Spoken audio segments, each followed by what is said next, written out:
it stops. It just, when you look at a grandeur of the nature also, you go to the Himalayas and look at that mountain, the intellect cannot say. But intellect sometimes says something and brings down. Whenever the intellect speaks, wonderment comes down. And what the intellect speaks may not be true or may not be proper, but what we lose by that is our wonder. Therefore, I like that our childhood poem very much. What is that poem? Twinkle, twinkle, little star. Twinkle, twinkle, little star, how I wonder what you are. Up above the world so high, like a diamond in the sky. There, the most beautiful thing is that wonder, and which is there in a child. And it is really a wonder. Everything in this world is a great wonder.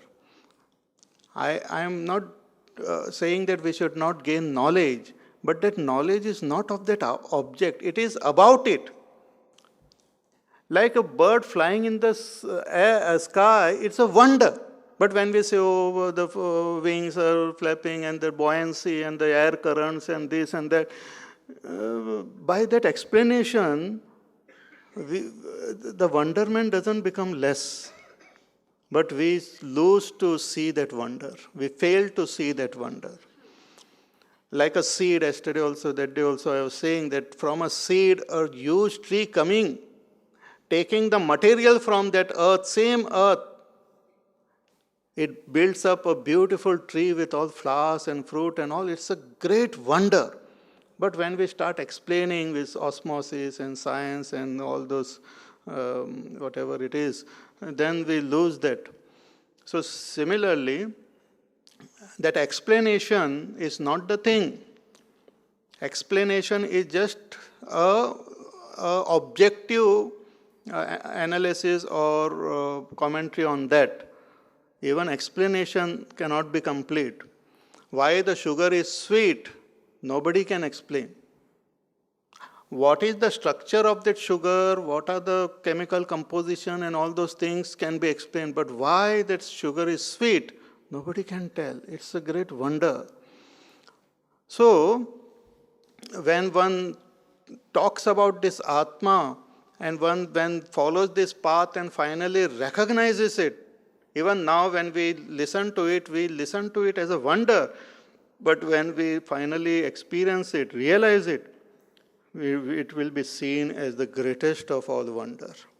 That it is that supreme reality, without moving, without functioning, it makes everything function. It is that which is pure consciousness which makes even the inert alive. The mind is inert, it becomes alive. It starts thinking. Made up of matter, an ant made up of matter suddenly becomes alive, start walking. It's a great wonder.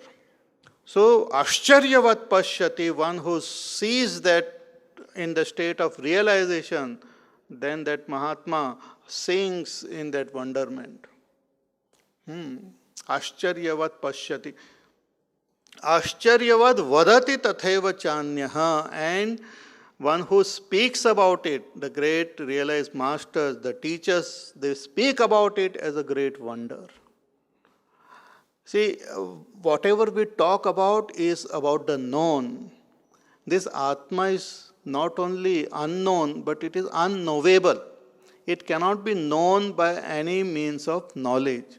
See, there are certain things which are unknown and can become known in future.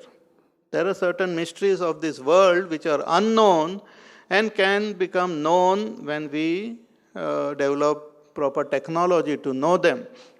But the Atma is unknowable. It cannot be known by any means of knowledge. We can be the self, but we cannot know the self as an object. Like with my tongue, I can taste everything, but I can't taste my own tongue. With my eyes, I can see everything, but with my eyes, I can't see myself. The eyes cannot see itself. Very strange.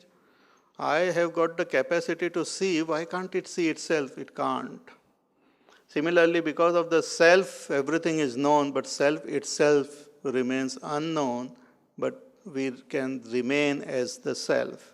We can be the self. So, Ascharyavat vadati tathaiva chanyaha, one who speaks about it, speaks about it as a great wonder. Therefore, this, all our Upanishads and all, they are a dialogue of this wonderment. Ascharyavatcha enam anyashrunoti, and those who listen about it is a great wonder. All of you have come here to listen to this.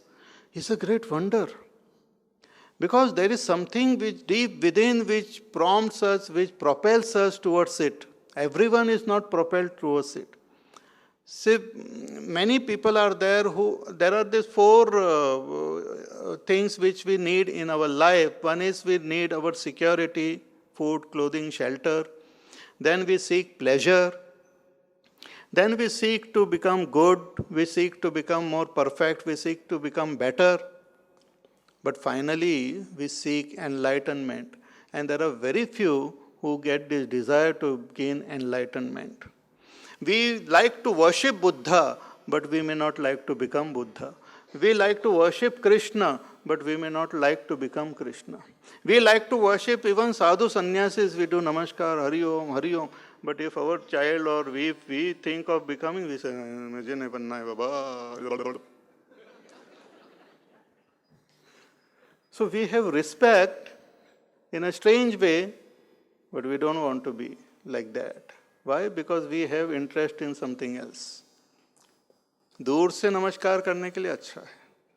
दूर से भगवान को we are ready to do namaskar and nariyal and prasad and har and everything.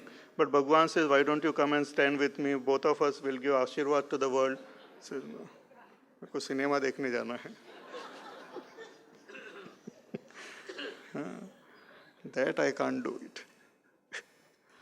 So, it is a great wonder that we come and listen to this. So, Ascharyavat cha enam anyashrunoti. Because it is very, very rare. People like to have darshan of Bhagwan, but they don't want to listen to Bhagwan. There will be great queue to have darshan of Bhagwan, say Krishna, but they don't want to listen to his words. And his words are here in Bhagavad Gita. They say, आप बोलो मत, चुपचाप बैठिए, हम आपके चेहरे को देखेंगे. We want to see you. We don't want to listen to you. We have been listening to many people. So, Ascharyavatcha enam anyashrunoti. If somebody listens to it, it's a great Ascharya.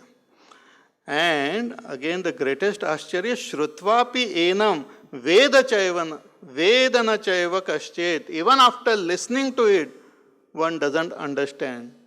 That is also another Ascharya.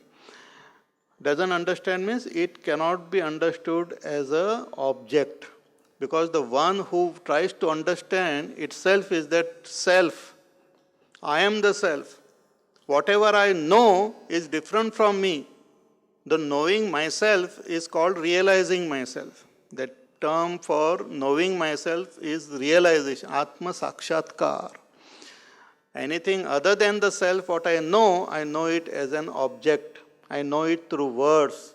I know it through the intellect. For example, how many of you have directly seen your face?